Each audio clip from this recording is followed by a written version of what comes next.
Puji dan syukur atas rahmat Tuhan Yang Maha Kuasa, atas berkat-Nya kami dapat mempresentasikan tugas kami tentang komunikasi data. Dan terima kasih juga kepada Bapak Salman Al-Farisi MKOM selaku dosen mata kuliah Jaringan Komputer. Baiklah, di video kali ini kami akan membahas sedikit tentang apa itu komunikasi data. Sebelum kami membahas komunikasi data, alangkah baiknya kami memperkenalkan diri dulu.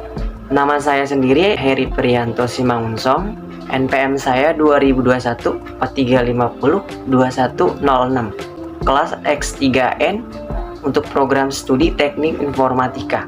Perkenalkan, nama saya Antoni Pasaribu, NPM 2021 4350 1999 dari kelas X3N. Baiklah, kita masuk ke pembahasan apa itu komunikasi data. Komunikasi data itu ialah proses pengiriman dan penerimaan data atau informasi dari dua atau lebih alat yang terhubung dalam sebuah jaringan.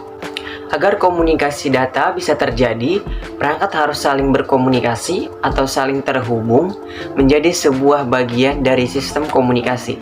Perangkat tersebut terdiri dari kombinasi hardware dan software. Jenis komunikasi data.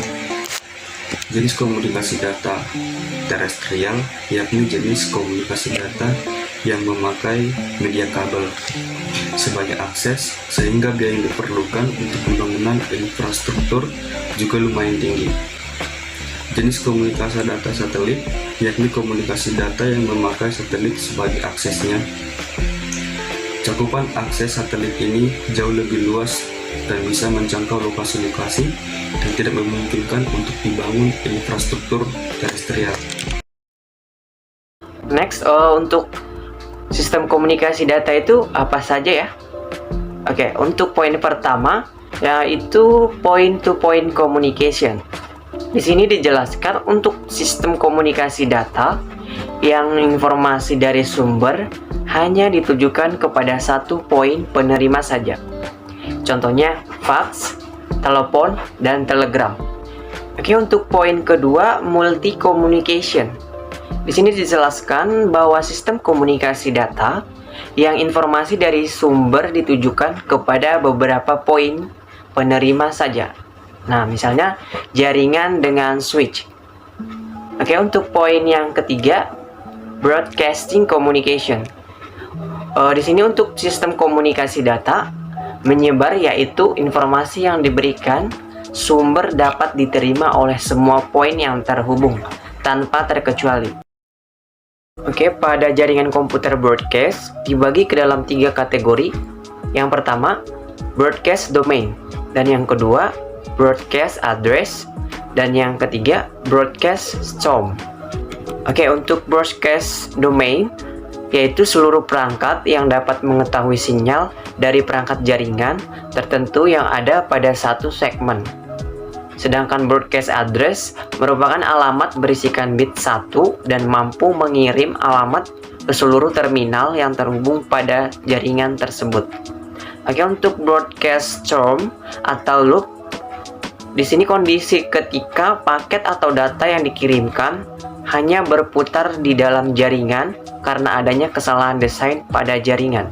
Oke, untuk contoh broadcast yang umum kita ketemui yaitu siaran radio dan juga siaran televisi, di mana siaran tersebut berlangsung secara terus-menerus tanpa perlu memastikan terlebih dahulu apakah ada pesawat radio maupun televisi yang memonitor.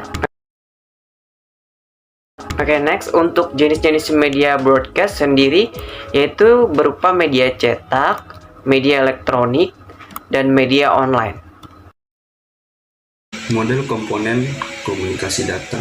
Yang pertama ada sumber atau source, membangkitkan data atau informasi yang akan ditransmisikan, dapat berupa alat input pada komputer. Alat ini dapat mengubah informasi audio, video, atau teks menjadi satuan data untuk diproses pada sistem komputer. 2. Pengirim. memproses data atau informasi yang berasal dari sumber atau source agar dapat disalurkan oleh sistem atau media transmisi. Bentuk fisiknya dapat berupa komputer personal yang dapat mengolah segala bentuk informasi, atau secara khusus dapat berupa pesawat telepon untuk komunikasi dengan informasi berupa suara atau voice. Sistem transmisi berupa jalur transmisi tunggal atau jalur kompleks yang menghubungkan sistem sumber dengan sistem tujuan. Secara fisik dapat berupa media wireline atau media wireless.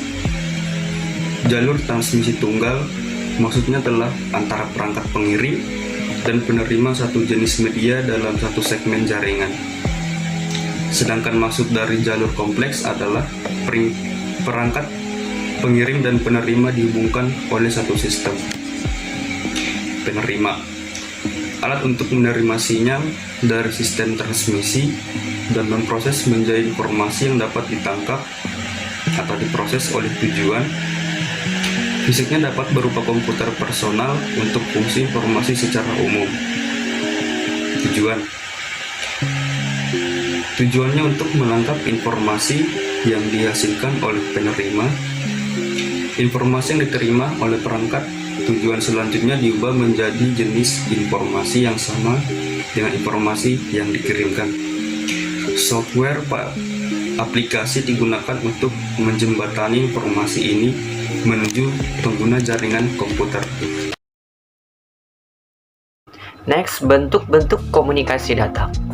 Yang pertama, offline communication system merupakan sebuah sistem pengiriman data melalui fasilitas telekomunikasi dari satu lokasi menuju pusat pengolah data, namun data yang dikirim tidak langsung diproses ke CPU.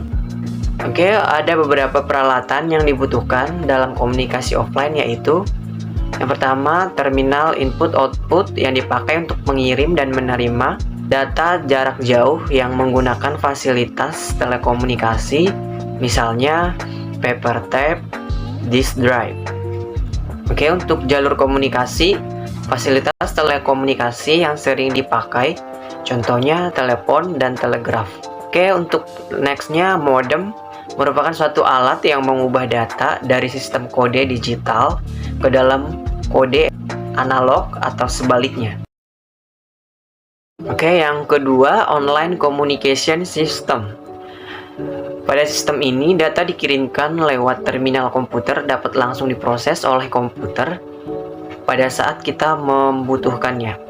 Sistem komunikasi online ini antara lain dapat berupa sebagai berikut. Yang pertama, real-time system, suatu sistem pengolahan data yang membutuhkan tingkat transaksi dengan kecepatan yang sangat tinggi.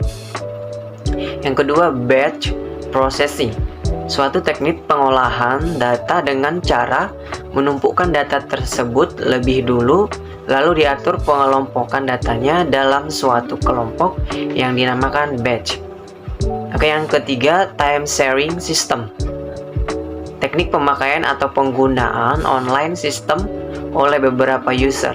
Untuk nextnya, distribute data processing system, yaitu merupakan sistem komputer interaktif yang terpancar secara geografis dan dihubungkan lewat jalur telekomunikasi. Setiap komputer juga mampu memproses data secara mandiri dan memiliki kemampuan untuk berhubungan dengan komputer yang lain dalam suatu sistem. Fungsi dan tujuan komunikasi data. Nah, ada beberapa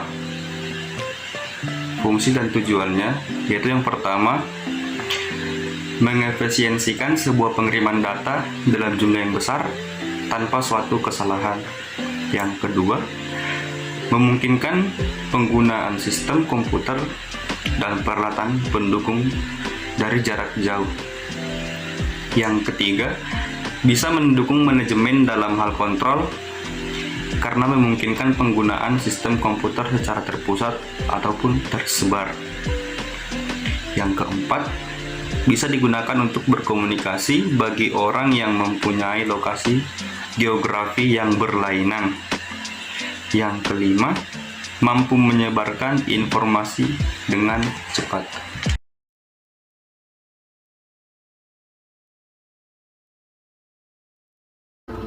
Oke, baiklah. Sekian presentasi kami dan materi yang kami bahas. Jika ada kesalahan dalam pengucapan kata, sekiranya dapat dimaafkan. Terima kasih atas waktunya. Sampai jumpa di pembelajaran berikutnya.